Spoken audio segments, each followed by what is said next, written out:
Assalamualaikum warahmatullahi wabarakatuh. Waalaikumsalam warahmatullahi wabarakatuh. Selamat pagi semuanya. Pagi, Kak.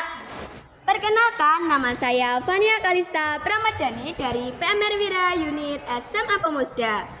Pagi hari ini saya akan mempresentasikan sebuah materi yang bertema tumbuh kembang remaja. Sebelum kita masuk ke dalam materinya, kita salam PMR dulu yuk. Ada yang udah tahu belum? Belum. Nanti ketika saya bilang salam PMR, kalian jawab Inter Arman Caritas. Gitu ya. Oke. Salam PMR. Inter Arman Caritas. Kasih tepuk tangannya dulu. Langsung aja kita masuk ke materinya. Apa sih tumbuh kembang remaja itu? Ada yang tahu? Enggak.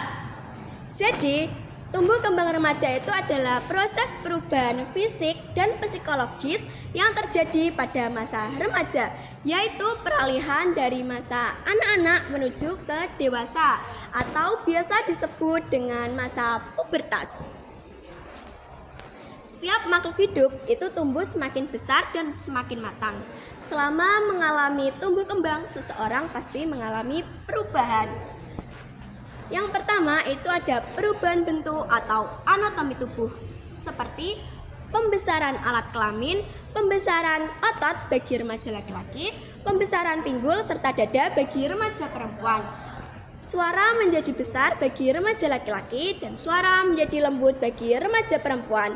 Meningkatnya kelenjar minyak dan mudah berjerawat. Yang kedua ada perubahan faali atau fungsi tubuh. Alat kelamin mudah terangsang, keluar sperma waktu tidur atau mimpi basah bagi remaja laki-laki. Dan bagi remaja perempuan mengalami menstruasi menandakan alat reproduksi sudah matang. Yang ketiga ada perubahan kejiwaan. Keingintahuan yang tinggi terhadap masalah-masalah reproduksi, perhatian terhadap masalah seks meningkat, keberanian untuk mencoba-coba. Biasanya remaja laki-laki itu cenderung lebih suka melamun dan menyendiri. Remaja perempuan lebih suka ngerumpi. Jadi seperti ini gambar pertumbuhan dan perkembangan manusia, mulai dari bayi, anak-anak, remaja, dewasa, dan lansia. Ada pula kesamaan dan perbedaan tumbuh kembang remaja.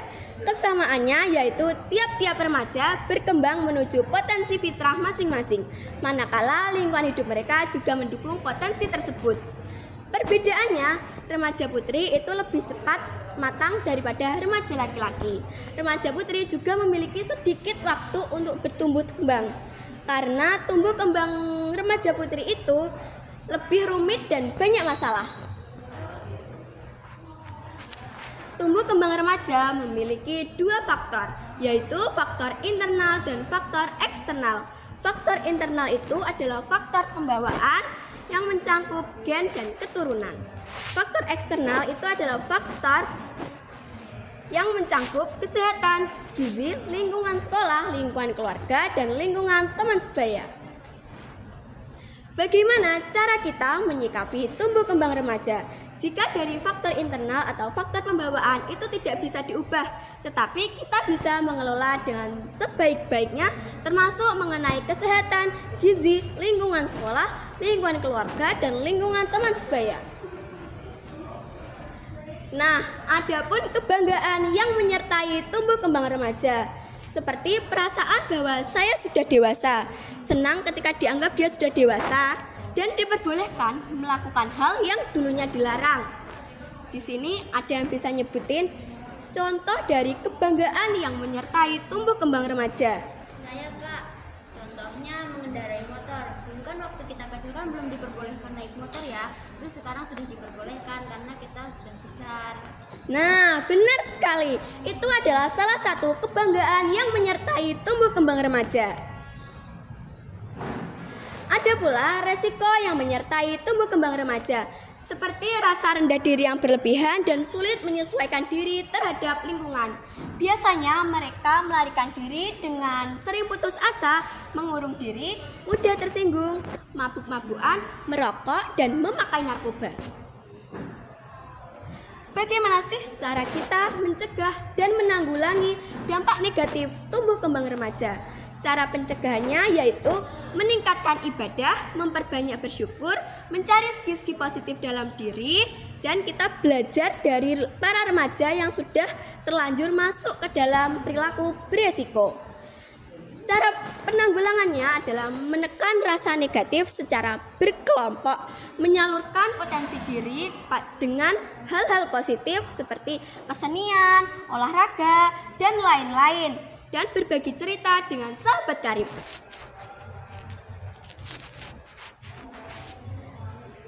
Peran kita sebagai pelatih remaja sebaya yaitu dengan mengayomi dan menyayangi, dengan sabar mendengarkan keluh kesah para remaja, memberikan motivasi dan menjadi panutan yang baik.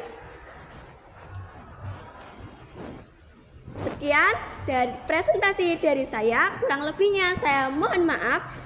Wassalamualaikum warahmatullahi wabarakatuh.